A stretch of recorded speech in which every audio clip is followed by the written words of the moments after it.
CS को replace कौन करेगा? वो रिप्लेस करने वाला होगा आर्टिफिशियल इंटेलिजेंस। आज के डेट में हर जगह एआई चल रहा है। आने वाले वक्त में एआई राजा होने वाला है कि गूगल में जो काम करने वाले इंजीनियर्स हैं उनका करीबन 60 लाख रुपए पर एनम का एवरेज सैलरी। एवरेज भाई, सोच रहे हो?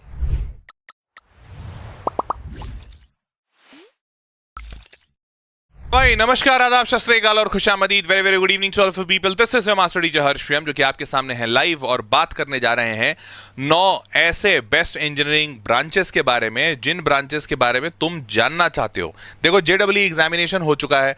अब जेडब्ल्यू एग्जामिनेशन होने के बाद बच्चे दो खेमे में बट गए। एक ऐसा बच्चा जिसको पता है कि उसको जेडब्ल्यू के थ्रू या जेई मेंस के थ्रू उसको अच्छे कॉलेज मिल जाएगा, या तो वो एडवांस देगा आगे चलकर, या तो वो जेडब्ल्यू मेंस के थ्रू ही कोई अच्छे एनआईटी, ट्रिपल आईटी या प्राइवेट कॉलेज में जाएगा। और दूसरे खेमे का वो बच्चा जिसको पता है कि जेडब्ल्यू से उसका कुछ ज्यादा होना नहीं है, लेकिन वो बच्चा प्राइवेट कॉलेज में जाएगा कहीं ना कहीं।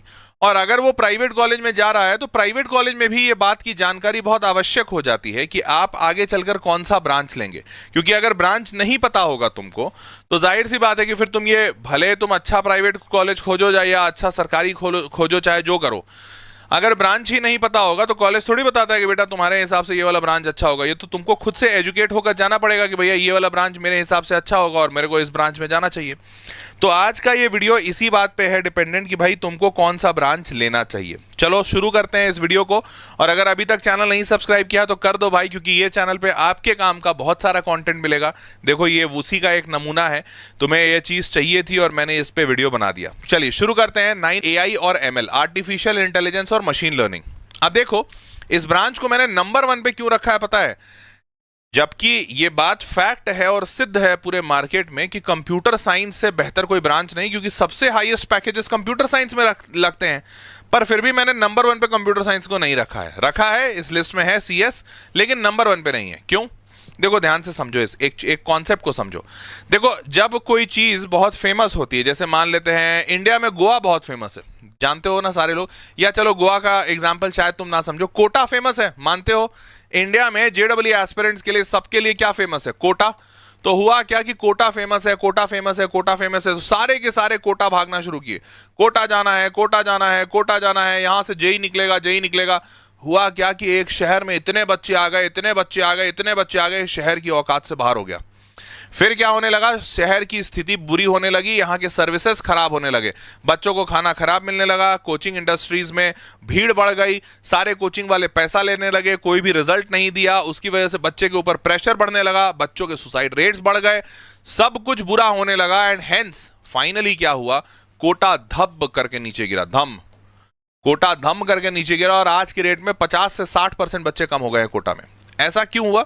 ये कोटा के साथ नहीं हुआ, ऐसा नहीं कि कोटा था इसलिए हुआ। दिल्ली में होता तो वो भी होता, मुंबई में होता तो भी होता। कोई भी ऐसी चीज के लिए जब सारे लोग भागने लगेंगे तो ऑटोमेटिकली उसका डिमांड कम हो जाएगा और उसकी क्वालिटी घट जाएगी, क्योंकि एक साथ अचानक से इतने ज्यादा बढ़े हुए डिमांड को केटर करने के लिए कोई भी इंसान या कोई भी जगह या कोई भी सिस्टम इक्विप्ड नहीं होता है। अब यही चीज सोच के देखो, क्या तुम महसूस कर पा रहे हो कि यही चीज सीएसई के साथ हो रही है? क्योंकि आज के डेट में तुम जिस भी बच्चे से मिलो, क्या हर बच्चा ये नहीं बोलता computer science, computer science, computer science, computer science, computer science, computer science? क्या लेना बेटा? Computer science. क्या लोगे भैया? Computer science. क्या बनना बेटा? Software engineer. सबको कंप्यूटर साइंस चाहिए। तो क्या इतनी नौकरियां हैं दुनिया में जिसमें सारी दुनिया का हर एक इंसान कंप्यूटर साइंस करेगा और उसको नौकरी मिल जाएगी? नहीं भाई। तो आने वाले वक्त में, अभी तो कंप्यूटर साइंस का डिमांड है, पर आने वाले वक्त में सीएस नीचे जाएगा। तो अगर सीएस नीचे जाएगा तो क्या पूरा टेक नीचे जाएगा? नहीं। सीएस को रिप्लेस कौन करेगा? वो रिप्लेस करने वाला होगा आर्टिफिशियल इंटेलिजेंस।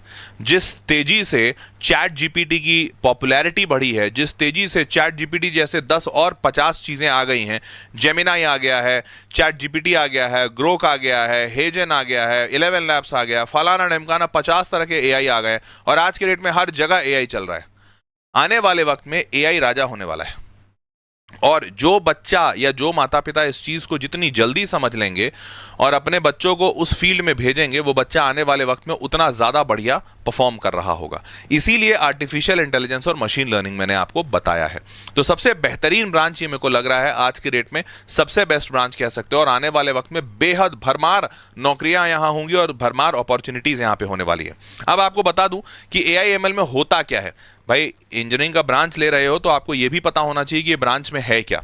ध्यान से सुनिएगा, आर्टिफिशियल इंटेलिजेंस का मतलब ये होता है कि बेसिकली एक तरह का इंटेलिजेंस, बट वो आर्टिफिशियल है। मतलब इंटेलिजेंस हमेशा माना गया है कि इंसानों के पास होता है, बाकी जानवर जो है वो इंटेलिजेंट नहीं होते या चतुर नहीं होते, या एक सर्टेन चतुराई होती है। जैसे शेर है या चीता है तो शायद उनके पास सूंघने की कैपेबिलिटी ज्यादा है, भागने की कैपेबिलिटी ज्यादा है, लेकिन अगर उनको बोला जाए कि इधर एक शिकार है और इधर एक शिकार है, दोनों में से एक खा सकते हो, कौन सा खाओगे, चुनो, तो शायद वो ना चुन पाए। समझ रहे हो? तो मतलब अलग अलग टाइप की इंटेलिजेंस नहीं है, लेकिन ह्यूमन इकलौता ऐसा प्राणी है जो तुम जिस भी टाइप का इंटेलिजेंस उससे डेवलप करवाना चाहो वो कर लेगा। विथ प्रैक्टिस वो ह्यूमन वो चीज कर लेगा।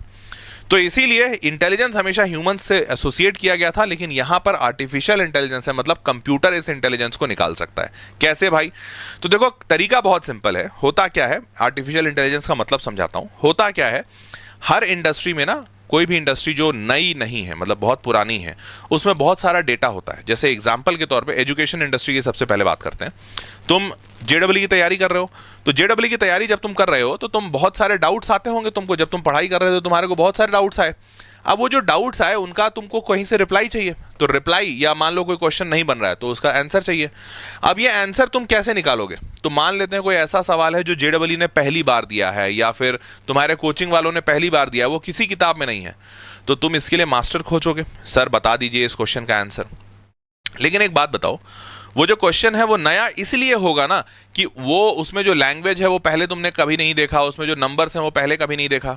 ऐसा तो नहीं हुआ होगा ना कि उस क्वेश्चन में फॉर्मूला ही ऐसा लगा दिया गया है जो आज तक किसी ह्यूमन ने देखा ही नहीं।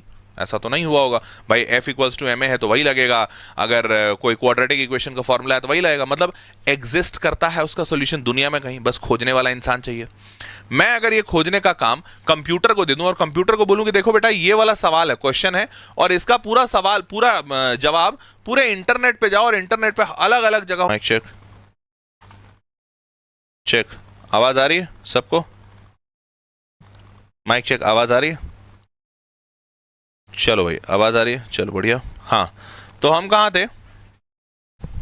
तो हम यहाँ पर, हाँ लैग आया था मेरे को पता है, अभी सही है। तो हम कहाँ थे? मैं ये कह रहा था कि अगर मैं ऐसा कंप्यूटर को कहूँ, डेटा, मान लो डेटा सेट दे देता हूँ और मैं बोला कि यार ये वाला सवाल ऐसे बनाते हैं, ये क्वेश्चन ऐसे बनाते हैं, ये क्वेश्चन ऐसे बनाते हैं, ये क्वेश्चन ऐसे बनाते हैं, ऐसे करके मैंने 100 क्वेश्चन इसको दे दिए और उन 100 क्वेश्चन का सोल्यूशन दे दिया। तो ये कंप्यूटर क्या करेगा, मेरे सवाल बनाने के तरीकों को सीख लेगा कि अच्छा ये हर बार सवाल ऐसे बनाता है, अलग अलग टाइप के। और जब 100 सवाल मैं बना लूंगा तो 101वां सवाल आएगा तो ज्यादा चांसेस है कि मैं बना पाऊंगा। जैसे तुम्हारे टीचर भी रिप्लाई कैसे करते हैं, अगर तुम मेरे से सवाल पूछोगे तो मैं कोई सवाल का जवाब कैसे दूंगा, क्योंकि मैंने इतने सारे सवाल बना रखे हैं कि मेरे को एक्सपीरियंस हो गया है। तुम तो ये बात मानते हो ना कि हाँ भाई, जो टीचर जितना तजुर्बेकार होता है उससे उतने ज्यादा सवाल बन जाएंगे। तो अगर ये तजुर्बा एक इंसान को दिया जाए तो एक इंसान जैसे मैं अगर सॉल्व करूंगा तो शायद 10,000 सवाल सॉल्व कर पाऊंगा। अपने लाइफ टाइम में शायद 50,000 कर लूं, 1 लाख कर लूं। क्या मुमकिन है कि मैं अपने लाइफ टाइम में 100 करोड़ सवाल सॉल्व कर दूं? नहीं, मतलब इम्पॉसिबल है 100 करोड़ सवाल सॉल्व करना। लेकिन एक बात बताओ, क्या 100 करोड़ कंप्यूटर के अंदर 100 करोड़ के सोल्यूशन डाल सकते हैं?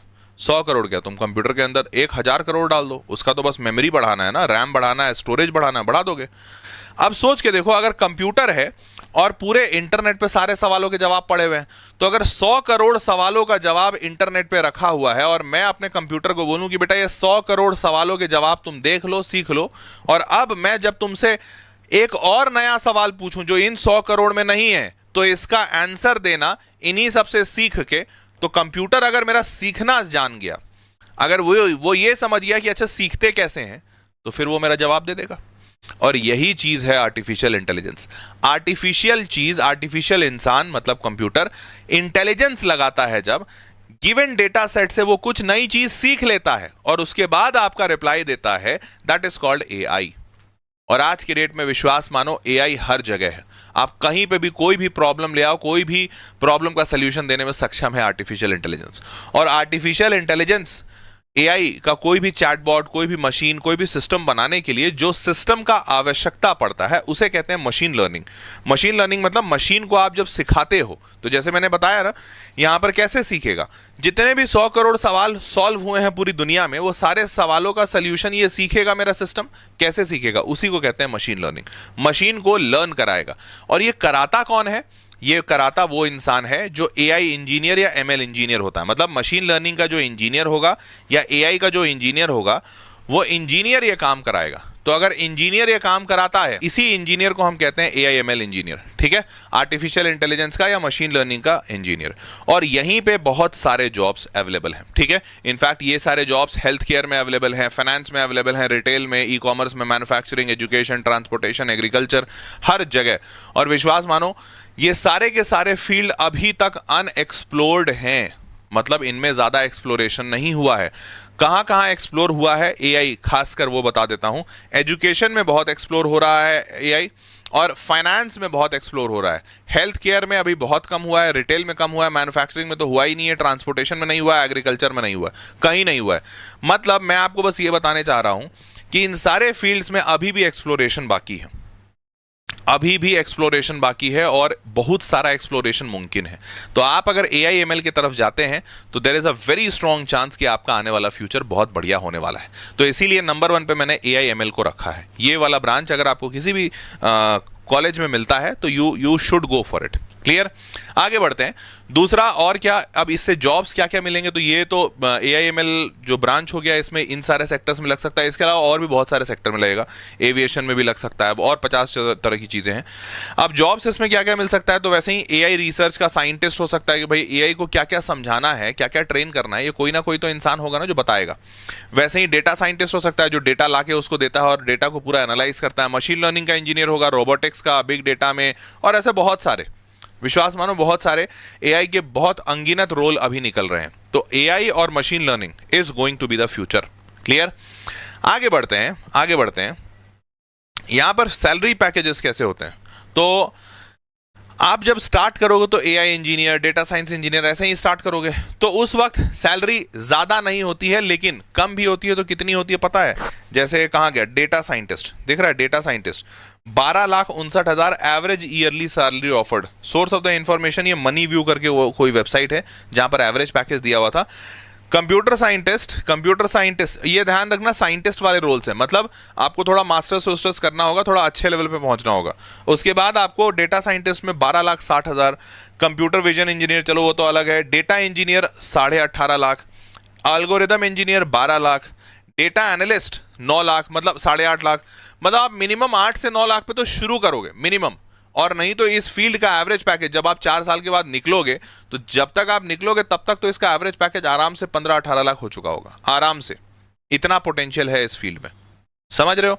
चलो आगे बढ़ते हैं। और इनफैक्ट प्रिंसिपल डेटा साइंटिस्ट, जो सबसे लीड डेटा साइंटिस्ट होता है, जो सबसे ऊपर लेवल पे बैठा है, उसका एवरेज सैलरी 36 लाख रुपए एवरेज। सोचो, काबिल अगर बंदा होगा तो शायद 1 करोड़ यही वाला बंदा है जो निकाल रहा है। क्लियर? आगे बढ़ते हैं। अब एवरेज सैलरीज आपको ये भी बता दूं कि टॉप कंपनीज में कहां कहां क्या क्या है एआईएमएल की।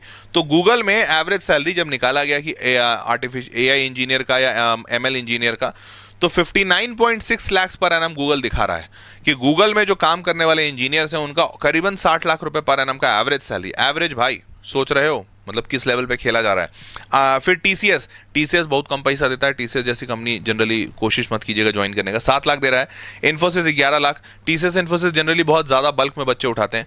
आईबीएम 35 लाख दे रहा है। जेपी मॉर्गन 27 लाख दे रहा है। Accenture 7 lakh, Deloitte 13 lakh, Wipro 7 lakh. Indian companies थोड़ा कम देती हैं, बट अगर आप काबिल हैं और अगर आपने गूगल, माइक्रोसॉफ्ट, आईबीएम जैसे इंटरनेशनल कंपनीज निकाल लिए तो भैया 35 लाख, 50 लाख, 60 लाख ऐसे ही एवरेज पैकेजेस हैं इस कंपनी में। क्लियर? मतलब इस फील्ड में तो AIML is one of the best, like one of the most awesome branch आप कह सकते हो, जो अभी के टाइम पे चल रहा है। और इनफैक्ट अभी नहीं, आने वाले 5-10 साल में बहुत ज्यादा अच्छा होने वाला है ये।